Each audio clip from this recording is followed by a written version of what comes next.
नीतीश ने तेजस्वी को दे दिया गच्चा। तेजस्वी बेटी होने की खुशी मनाते रह गए। नीतीश ने बीजेपी नेता से मिलकर सारा खेल सेट कर दिया। साबित हो गया नीतीश को समझना मुश्किल ही नहीं नामुमकिन है। सियासी रणनीति में अमित शाह और लालू को टक्कर देते रहे हैं। साथी दल की परवाह किए बगैर अंतरात्मा की आवाज पर करते हैं काम। नीतीश को समझने में बार बार चूके जा रहे हैं तेजस्वी यादव।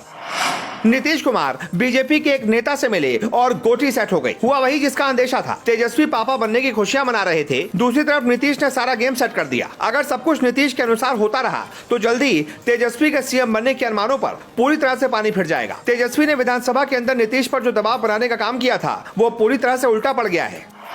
22 अप्रैल 2022 की बात है। नीतीश कुमार अचानक से राबड़ी देवी के घर इफ्तार पार्टी में पहुंच गए और 10 अगस्त को तेजस्वी के साथ 8वीं बार सीएम पद की शपथ ले ली। अब 26 मार्च 2023 को नीतीश कुमार बीजेपी नेता के घर खरना का प्रसाद खाने गए। जानकार बता रहे हैं कि ये सिर्फ प्रसाद खाने नहीं गए थे, बल्कि ये बहुत बड़ा सियासी संकेत था, जिसका आकलन सियासी पंडित अपने अपने तरीके से कर रहे हैं। नीतीश कुमार ने बीजेपी नेता के यहाँ छठ के प्रसाद के बहाने जाकर ये साबित कर दिया है कि तेजस्वी यादव को उनको समझने में अभी वक्त लगेगा। पूरा बिहार जानता है कि सरकार में किसी भी दल के साथ हो नीतीश, लेकिन नीतीश की मर्जी के बिना कुछ भी हुआ तो वो दिल तोड़ने में तनिक भी देर नहीं करते।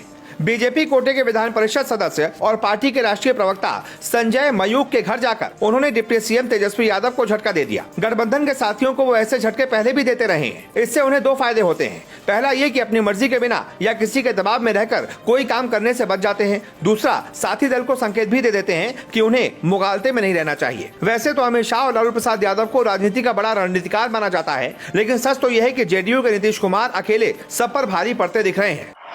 बीजेपी के साथ रहते उसके तमाम तीर तुक्कों को वो बड़ी आसानी से बेअसर करते रहे। बीजेपी के साथ रहते उन्होंने एनआरसी पर केंद्र सरकार के बिल का विरोध किया। भाजपा के तमाम विवादास्पद मुद्दों से जेडीयू ने अपने आप को अलग रखा। राम मंदिर पर अध्यादेश लाने की जब बीजेपी ने बात सोची तो अपने दम पर नीतीश कुमार ने ही विराम दिलवा दिया। बाद में प्रधानमंत्री नरेंद्र मोदी को अपने इंटरव्यू में यह बताना पड़ा कि कोर्ट के जरिए ही राम मंदिर का हल निकाला जाएगा। 2019 के लोकसभा चुनाव में नीतीश ने पिछले चुनावों में मिली अपनी जीती 2 सीटों के मुकाबले भाजपा से बराबर का हिस्सा ले लिया। अपनी ताकत का एहसास कराकर नीतीश ने 17 सीटों पर समझौता किया। नीतीश इस हनक के साथ भाजपा से अपनी शर्तें लगातार मनवाते रहे। जैसे बिहारी नहीं, देश में भी वो भाजपा के बड़े भाई हैं। जब किसी बात को अपने सहयोगियों से मनवाना होता है तो पहले वो अपने शागिर्दों को बयानवीर बनाकर मैदान में उतार देते हैं। काफी खींचतान और बहस के बाद उनकी बारी आती है। तब तक बयानवीर काम को काफी आसान बना चुके होते हैं। नीतीश बार बार ये कहते रहे हैं कि वो किसी के साथ भी रहें, पर कोई भी काम तभी करेंगे जब उनकी अंतरात्मा गवाही देगी। पहले भी अंतरात्मा की आवाज पर वो अमल करते रहे हैं। नरेंद्र मोदी जब गुजरात के प्रधानमंत्री थे तो बाढ़ राहत के नाम पर बिहार को उनकी भेजी रकम नीतीश ने इसलिए लौटा दी थी कि उन्होंने इस बारे में अखबारों में बड़े विज्ञापन छपाए थे।